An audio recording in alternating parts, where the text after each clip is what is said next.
Good morning and welcome this morning to Trading Futures, another great webcast from Schwab Coaching. My name is Ben Watson. I'm an education coach and senior manager here at Charles Schwab. Joined out there in the chat by my good friend Connie Hill. She's a 20 plus year veteran of the financial markets. She's there to help facilitate the conversation and keep that chat flowing. So use that opportunity to be a part of the conversation. She'll help to answer those questions. I'll try to answer them along the way as well. You got a bunch of the usual suspects in here: Ricebird and Gary and Sam and Joyce and Barbara and a few others. So we're glad to have all of you here. Glad to have everyone here, whether you're here for the first time or you're always here. Thank you for coming back. If you're here in the recorded version, we appreciate you being here as well. Be a part of the conversation by leaving us a message in that comment section, and that's going to allow us to respond to that as well. Interesting market in the futures market this morning. Some things moving around. It's been a busy couple of days since the supposed or theoretical, hypothetical resolution to things. So we'll talk about that as we get into this discussion. A couple of quick housekeeping items, though, that we want to talk about. Remember that everything we discuss, everything we talk about, is simply for illustrative and educational purposes only. It is not any kind of a recommendation or solicitation of a particular security or strategy or account type or anything else. Remember that futures and futures options trading involves substantial risk. It's not suitable for all investors. Make sure you're aware of the characteristics and risks of trading futures. I just heard an alert go off on my platform, so we'll see what that was. I put a couple of trades together as we get started here. But make sure that you read the risk disclosure statement for futures and options prior to trading futures products. Remember that futures transactions require a futures margin account, requires separate trading authorization, separate approval. But that futures margin is an amount of money that you're required to deposit in your futures account to establish and maintain a futures position. A little bit different than buying or selling an equity. Initiating a position, either long or short, in a futures contract isn't necessarily the same thing as buying the contract or selling the contract, although we refer to it as such oftentimes. It is initiating a long position or initiating a short position. That requires putting up an initial margin and then, to maintain the position, a maintenance margin. So be aware of that. We'll talk about that as we get into the discussion. Remember that investing involves risk, including the loss of principal for some products and strategies, including futures products, the loss of more than your initial investment, especially in a fast-moving market. And we've seen a few of those recently. Stop orders in futures products behave a little bit differently than they do in equities due to exchange rules based on conditions, things like fast markets, that the exchange may reject or substitute an exchange designated limit order for an originally triggered market order that says, get this order at the next available price.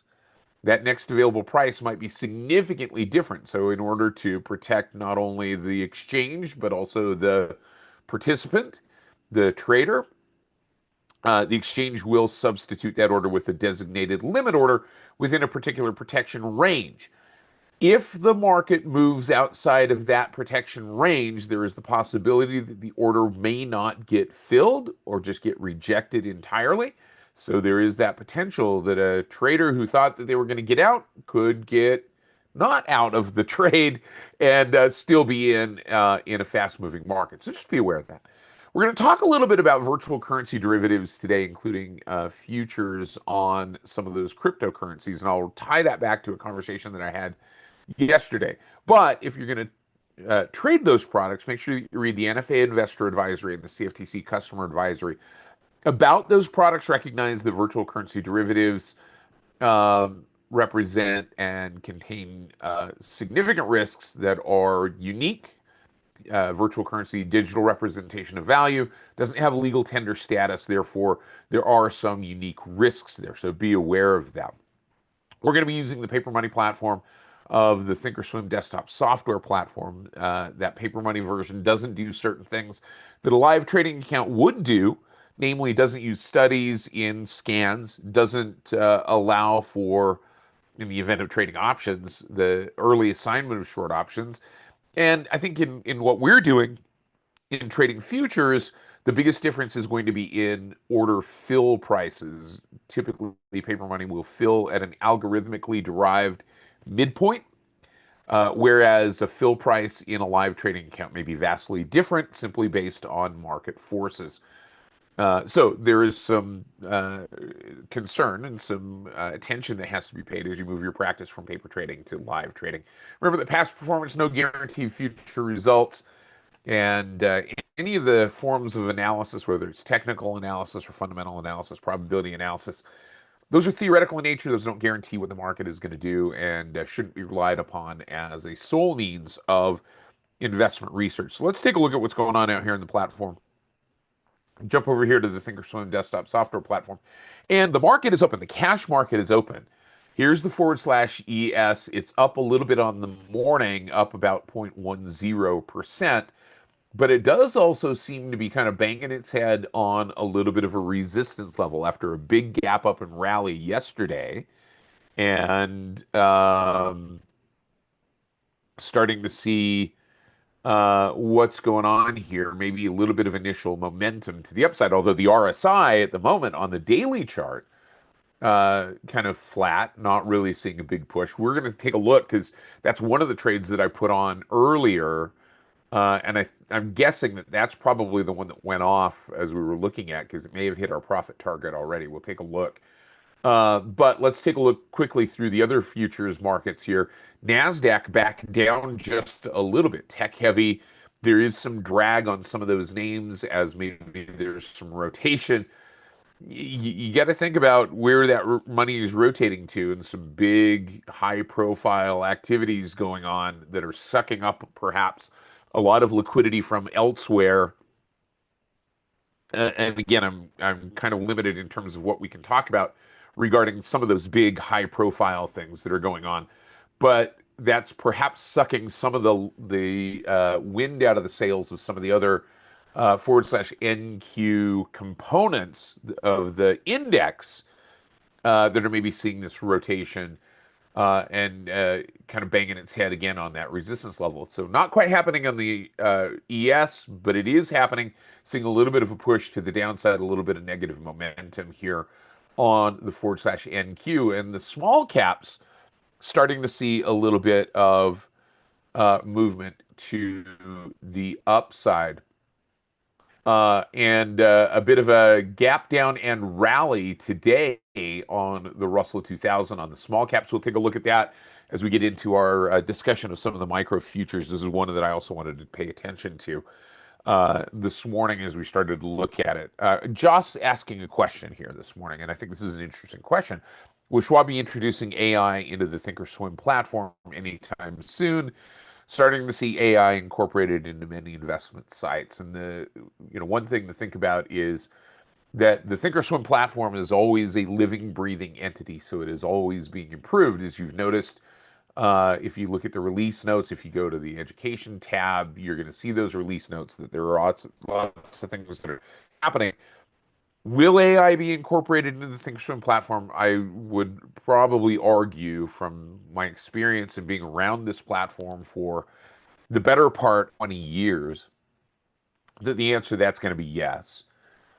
When that'll happen, that's a good question, because one of the things that I've also learned about being around this platform and then also being around Charles Schwab for a number of years is that we may not be first, but we're probably going to be doing it right. So that's perhaps the best way to the idea. It's already being incorporated in some aspects of Schwab.com, as well as other areas within the Schwab ecosystem. So, yeah, short answer, there you go. Yeah, probably at some time, almost undoubtedly at some point, Joss. Longer answer, I don't know when. All right, so let's take a look real quick at one other aspect here, and this is the one that I think is probably on a lot of people's minds in the last couple of days, and that is /CL. This is crude oil, and we've done a number of things. In fact, this is one of the first things that I want to talk about this morning from a trade perspective. But you can see that crude oil, which had been squeezing into that symmetrical triangle. and centered right around that $100 a barrel range. It had been below that level for some time, came back up and retested the bottom diagonal on that symmetrical triangle, also testing kind of right about the 50 period moving average, now down towards the 200 period moving average. And so down to the downside here and starting to see maybe that move. Uh, Kind of an acceleration. We saw the gap down, a little bit of a soft landing yesterday. Now in today's trading session, starting to see some additional push to the downside. Yeah, James says looks like a stop out day for some of the drillers. You know, even the large integrateds on the equity side. ExxonMobil, I talked a little bit about it yesterday. Um, some of the refiners, however, on the other side of that coin, still staying a little bit higher. As a matter of fact, let's pop over here and let's take a look. I've got a crack spread from the refiners. Let's take a look at the crude oil gasoline crack spread, first of all. This is taking a look at the crude oil contract versus the um, forward slash RB. This is the gasoline crack spread. And this is just simply a one-to-one crack spread. There are others. There's the 3-2-1 crack spread that Kevin Green talks a lot about. That is probably the most, from an industry standpoint, probably the most prevalent. This is just kind of a straight across converting RBOB gasoline into an equivalent number of barrels to a crude oil contract. And you can see that if you think about what this represents, this represents the input cost of crude oil compared to the output price of a finished product, gasoline. And when that line is moving up, that suggests that refinery margins are moving up. They're increasing because that disparity is increasing between those two. When this is moving down, that refinery margin is decreasing. So we can see that over the course of this time frame, even though crude oil inputs were significantly higher, that margin of profit or margin for refiners doesn't necessarily reflect on their specific profit numbers because they have their expenses and so forth. But just simply looking at the difference between input cost and output price, refinery margins are going back up again. You get to that kind of point where there was some demand destruction, price was coming down on the RBOB side. Now starting to see gasoline prices, staying a little bit high, but crude oil prices coming down. That's increasing over the last few days. This profit margin or potential profit margin for refiners.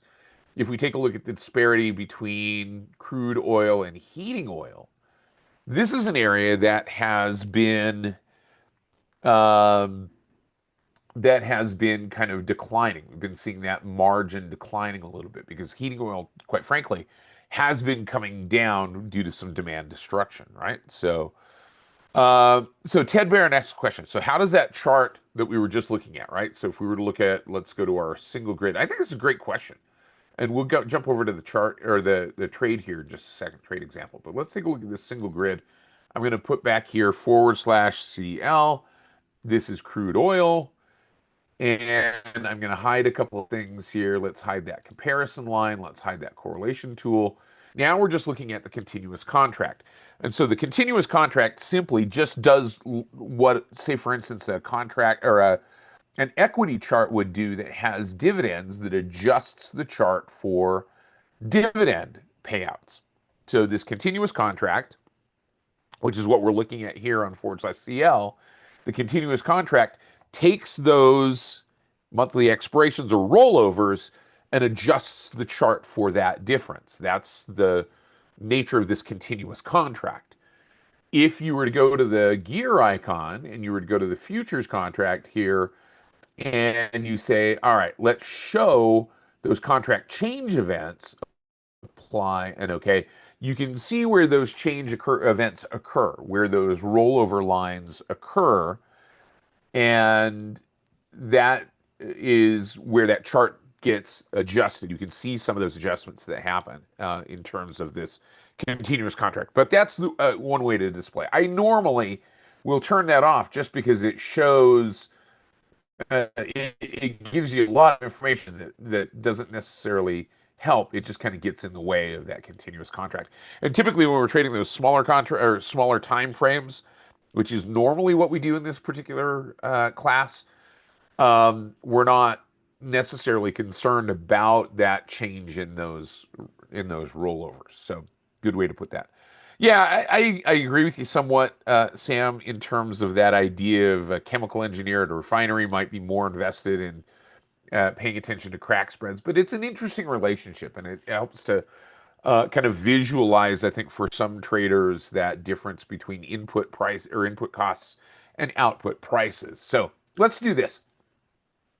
Let's pop over to our futures grid here, which is the one that we've talked about quite a bit. This is left-hand side, a one-year daily chart. Right-hand side today, 5 minutes.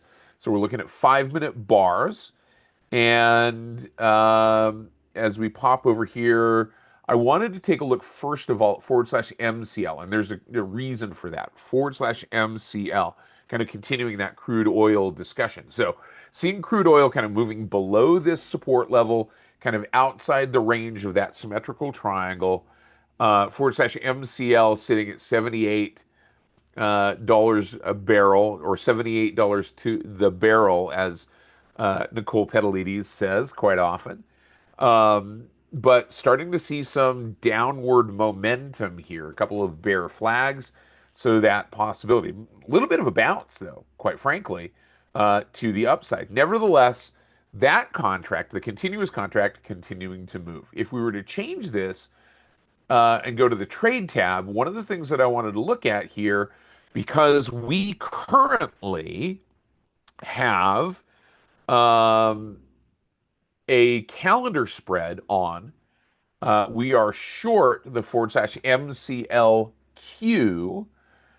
which has come down 2.39 or $2.39. That's not percentage, that net change. That's come down, and we are currently long the DEES contract, the MCLZ contract, which has only dropped 97 cents. So this curve is flattening a little bit. It's flattening because the front end of the curve, which is this delivery right here, this is the one that we're short, is kind of moving down. We're short to August, right? Or we short the July? No, we're short the July. No, August. Excuse me. We are short the August. I'm showing the July. Here's the August. August is moving down. Curve is flattening. So what we're looking for in this scenario is we're looking for the August price to go down. We're looking for the DEES price to come up because we're short the August and we are long the DEES. And so we want this curve to essentially get flatter because we're trading the difference between those two. But at the moment, we're kind of seeing those go in, at least out on the long end of the curve. This is not going up as much. In fact, it's kind of going down a little bit, which is, to be fair, to be expected. But I think at this particular point, maybe until some of this volatility settles out, we may look at just closing this relationship out, closing this calendar spread down. So from this standpoint, we're going to look at maybe closing down that calendar spread, and then we'll maybe look at re-entering this calendar spread as this volatility kind of settles itself out a little bit. Maybe we don't get into that bounce because we're losing if we get a little bit of a bounce here on the short side, that front end of this calendar spread. So let me kill those annotations. That'll take us back here. And we're going to jump back over here to our monitor tab, and I'll show you what we're doing. We'll pop back over here to our futures. Here's our calendar spread. So we are short the Q contract, and we are long the Z contract. Again, our expectation is oil prices in the front end getting cheaper, oil prices in the back end getting more expensive. Both are getting cheaper at this particular point, and that's slightly working against us. On the long end, way out there at the Z contract in the December deliverable. Not very much. It's working against us a little bit. The fact that crude oil is down on the front month contract is working for us significantly because we put this spread on. We've rolled this spread one time into this August deliverable. What I'm going to do is I'm going to look at closing this spread down because it's done at the moment. The majority of the work that we can expect out of it at the moment, right? It could still move to the downside, but we're getting a little bit of volatility in this front month, and that's going to kind of eat away at or benefit us as it starts to bounce a little bit there, as we looked at on the chart. That's working against us in this particular case as a trader. And again, remember, this is not a recommendation by any means. This is simply an illustrative example of how we might go about trading that difference between those two contracts, the calendar spread between these. Calendar spread simply being two different deliverable dates, two different expectations of price movement, and trading that curve or that disparity between those two. So we're going to create a closing order, and we're going to look at buying back that futures contract, or excuse me, that calendar spread. And I think when we sold the calendar spread to begin with, right? So we just want to make sure that we're doing the closing orders here to make sure that we're flattening this position. Um, so you take a look at forward slash MQ or MCLQ. That's the one that we were short. So we're going to buy that one back. And forward slash MCLZ, the one that we are long, we're going to be selling that one. So that's how we're going to flatten this contract out. We're going to pay a little bit to flatten that out, but that's going to be decremental to the amount of premium that we brought in when we sold this calendar spread to begin with, and then the additional credit that we brought in when we rolled that MCLQ contract a few weeks ago. So we're going to look at closing this down. These are going to be to close in both cases, to close these positions down, not to initiate new short positions or long positions in this trade. And we click on confirm and send. We're going to make sure that this is going where we want it to go.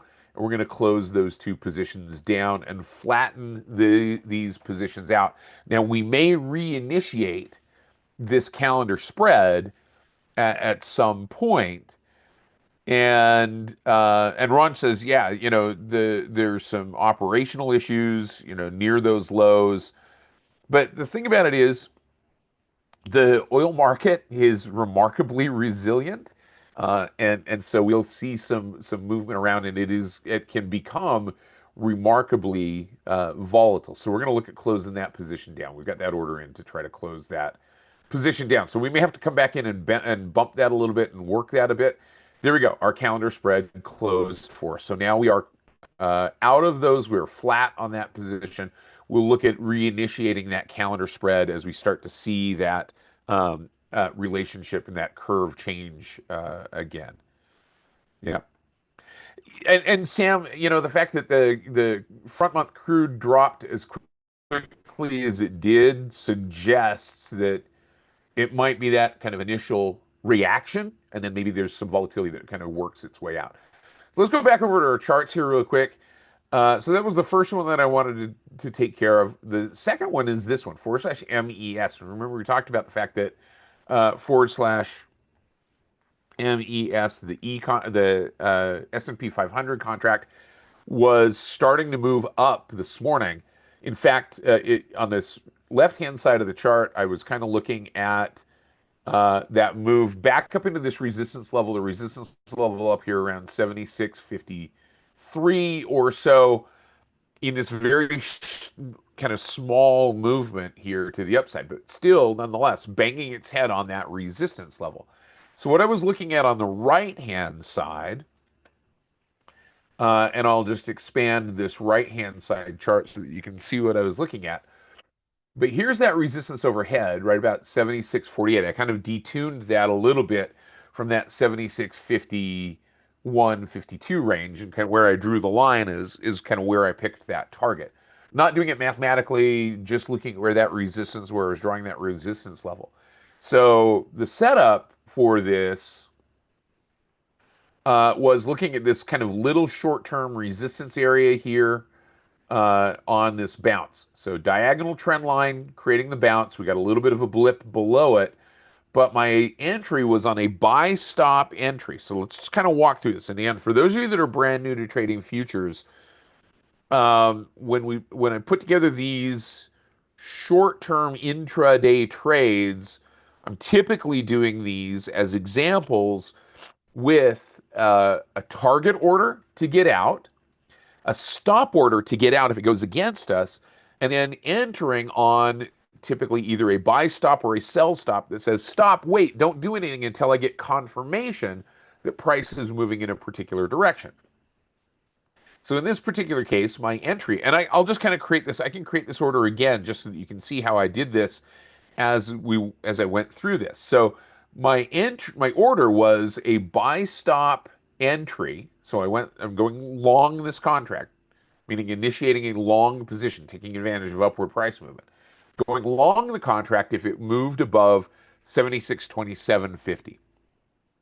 So that was my buy stop. Stop, wait, don't do anything. That's when the price was down here in this range below.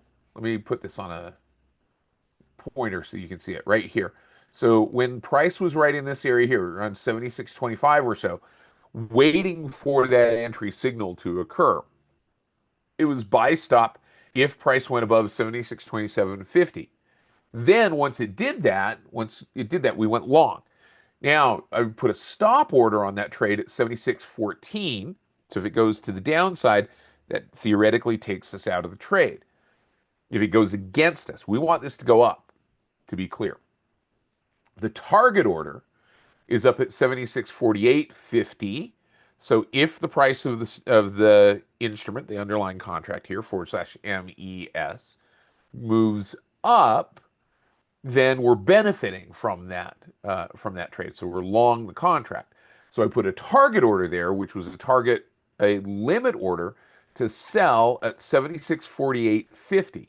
So if it gets up to where I expect it to go, I want to get out of the trade. So I'm not trying to turn this into a trend trade. This is very simply an intraday swing trade from a resistance level breakout to a previous resistance level that exists with a stop down below a support level. That's all it is.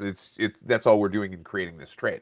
So let me show you how I built it. Right click, and I went to buy custom with OCO bracket. I just want to walk through this so everybody's clear.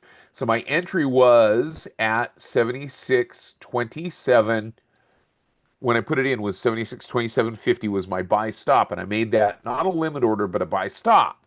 Now, it's trading above that right now. Actually, it's trading a little bit below that right now, right at that level, 76.27. We're just bouncing around that. Then I set the limit order. I'm just walking you through the order that I created before. It was 76.4850. So 76.4850 was my limit order to get out. And I made that one good till canceled because that might not happen today. And my exit order was a buy stop or was a sell stop at 76.1450. And I made that one good till canceled as well. And so that's how I created this order to get out of this trade. That's the stop order. Now that initiates a market order. So we know that if that gets triggered, that's going to then be substituted by the exchange as an exchange designated limit order. And it's going to get worked that way, which means that if it were moving quickly, that order might get rejected or it might not get filled because it moves around the protection band. We could manually make that a buy stop, or excuse me, a sell stop limit and put a limit in there, but that would be doing essentially the same thing. It's just we're specifying it as opposed to the scenario here. So, or the exchange doing it. So in that particular case, we're still getting this little bit of a bounce. It's come back down, but it's not on our stop. Still kind of trickling along here to the side. So I think the trade in this particular case still valid at this point. But I just wanted to show you how I created that order to get into that trade. So let's pop back over here. Let's restore those cells And the next one that I wanted to look at here was MYM, forward slash MYM. This is the micro contract for the Dow Jones Industrial Average. And I haven't often traded this, um, but because it's not one of those indexes that I normally look at. I normally will look at the SPX, the S&P 500, or excuse me, the NASDAQ and the Russell. So the forward slash ES, the forward slash NQ, the forward slash RTY. And the Dow, not so much. The Dow tends to be the headline that you hear all the time, but it's also the one that maybe doesn't move the way that most people expect. And it's kind of not really a broad cross section. It's 30 blue chip stocks, but it's 30 multinationals. But I'm getting this a little bit of a bull flag bounce here. And this is a pretty strong bull flag from that standpoint. So a little bit of a pullback and a bounce. So what I'm going to do, in fact, in putting this trade together, so let's just take a look real quick because we haven't looked at this, I don't think, before. But tick size is 1, so we don't have any decimal point here. So that last digit of the 52,394, that's our significant digit. When that ticks, that is 50 cents. That's also our point value or the multiplier. Or another way to express that is the delta of this futures contract. So you take 0.50 and you times it by that, or you times the price of the contract times that point value, you get the notional value in the contract. If we do the drop down here, we go to futures, we can see that our initial margin to go long is 1,663. That's how much capital we've got to have in the account. So Pappy asks the question, why trade the micro versus the mini? Okay, so let's take a look real quick. Forward slash YM. And depending on the size of the account for the trader, this may be the appropriate allocation of capital. But this one is, again, tick size, same tick size. It's going to be that last digit. But now the tick value is 50 cents instead of 50, or excuse me, $5 instead of 50 cents. So this is a tenth, or this is 10 times that micro contract is the other way to think about it. So point value of $5 times that amount gives you your notional. And if we look at the forward slash YM and we look at the initial margin, now you're talking about an initial margin of 16,000 versus 1,663. So Sam asks the question, and Happy asks the question, is that the only reason? Yeah, quite frankly, that's the only reason. The forward slash, these micros generally have been around, and I'm going to make a general statement here. This is not specific to any one of the micros. But generally, especially on the indexes, these micro contracts have been around since, in many cases, 2017, 2018, I think is when the CME came out with those micro contracts. And there's a fair amount of liquidity in these contracts. They're not illiquid products. Now, that being said, there are some that are illiquid for sure, but especially on the indexes, probably not so much. So the only real difference, because they move relative to the same index, right? This is still tracking its movement off of the Dow Jones Industrial Average. So the micro is going to move exactly the same as the YM, even though, well, okay, let me qualify that statement. Forward slash MYM, the micro, has its own supply and demand forces, just like forward slash YM. But the underlying index that's driving that relationship is going to be the same. So for intents and purposes, they're going to be very similar movement. It's simply a capital efficiency standpoint in terms of how much margin a trader might be willing to tie up to go long or short the contract. But it also means that you've got a higher multiple in that trade. So let's go back to forward slash MYM, which is the micro, and that's why we're looking at the micros here. A little more, again, I don't know the size of traders' accounts. I don't know what your capital allocation or your comfort level is with risk, so I don't know, but we're using this one because it is a little bit more palatable for perhaps many account sizes. Not as large a capital allocation in terms of that margin as $16,000. So Movement here, again, in terms of this contract, looking for that little bit of a bounce here. So close above the high of the, if we think about the concept of close above the high of the low day, now translate that concept into close above the high of the low candle. So looking for that entry, and we got to close above the high of the low candle. These are 5-minute candles. We got to close above the high of that low candle. So what I'm looking at for this movement, let me grab a line tool here in terms of / MES, or excuse me, MYM, is there's our flagpole portion, right? That's that initial move to the upside. So what I'm going to do is I'm going to take that and I'm going to duplicate it, and I'm going to bring it right up here, and I'm going to bring it up to that support level. And this is discretionary in terms of where I choose to put that. I could put it here on the breakout. I could put it all the way down here on the tail of that candle. I'm going to choose to put it kind of at that level where those bodies closed. But as Connie will tell you, that's a personal decision in terms of where you put that measured move. So I'm going to look for a measured move here out to the 52,737. I like that because it's got Boeing model numbers in it. That helps me remember. 737, right? 52,737. So we're going to look at an entry now. We've got, from a close above the high of the low candle perspective, we've got an entry signal, and we're going to stop this out if it moves back against us. So let me kind of label this. So this is where our entry is going to be, right here. I'm going to just draw that line. And hopefully this will help to visualize what this trade looks like. So this is going to be our entry into the trade, theoretically. We're not in it yet, so I don't know. This is theoretically going to be our target to the upside, and below this level is theoretically going to be our stop level, or the point at which we want to get out of the trade, because now that setup becomes kind of invalidated on that relationship. So looking for that continued bounce. So what I'm going to do is I'm going to right click, and we're going to buy custom with OCO bracket. And once again, I'm going to kind of work this as a limit order. We don't have decimals, so we have to worry about here. So we're just going to look for this. Now we're going to go, oh, did I sell? No, I don't want to sell. Right click. We're going to go right click, buy custom with OCO bracket. There we go. That's better. Good idea to always read your order to make sure, right? Read the freaking order and read it twice so that you don't make that mistake. Because I've done that before, right?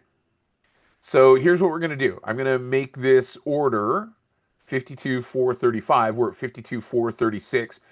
I'm going to make that our limit. So if it moves away from us, we're not going to get in when it goes way up. Now we're going to make our target order to get out 52,737. Remembering the Boeing model numbers here. That's not a recommendation about Boeing.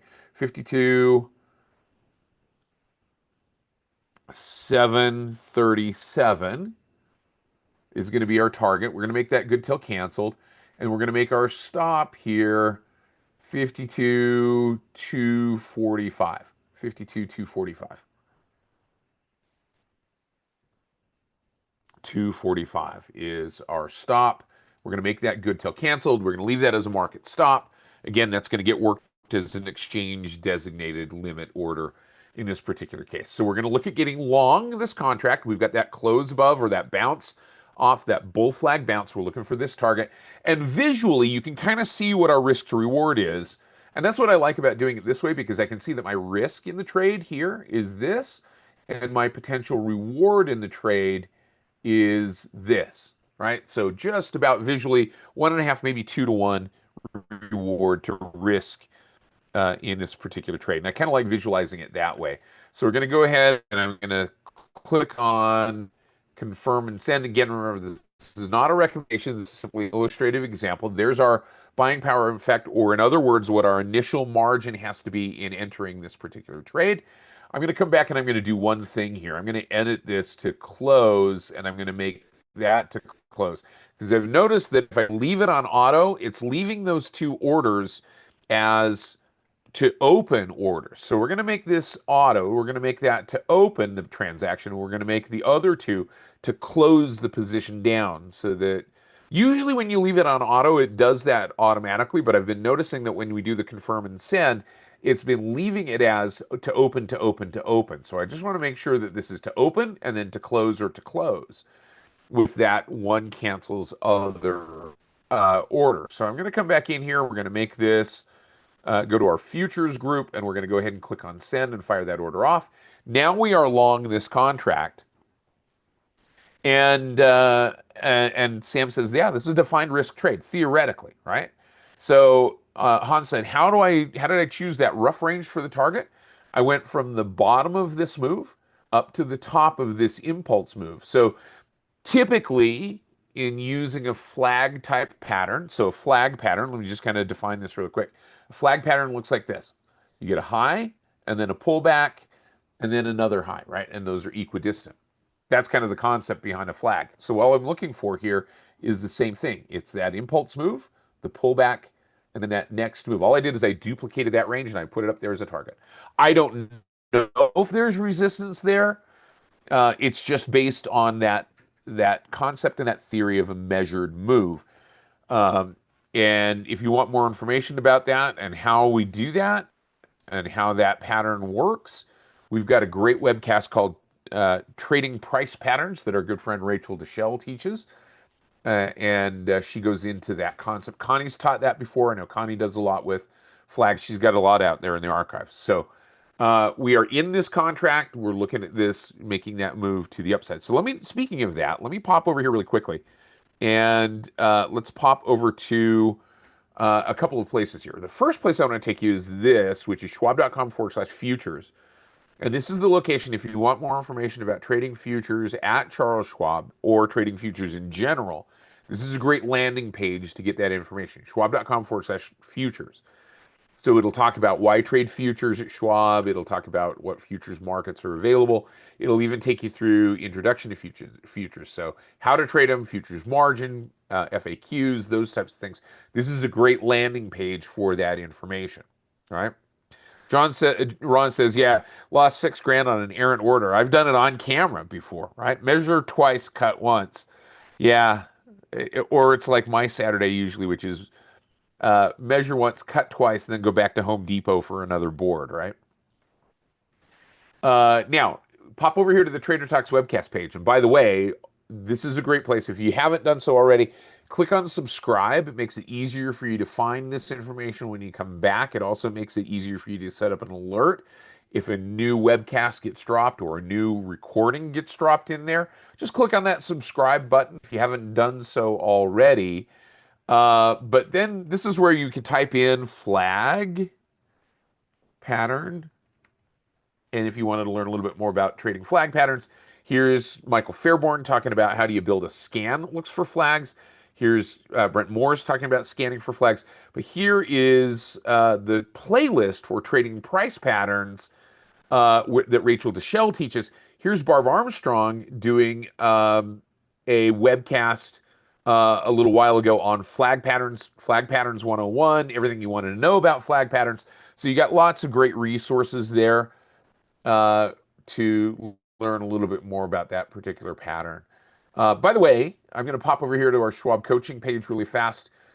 And if you click right here where it says in-person events, so we're at schwab.com/coaching, in-person events. We're going to be in Chicago in July, teaching technical analysis and option strategies. One of the patterns that we teach in that technical analysis portion is a flag pattern.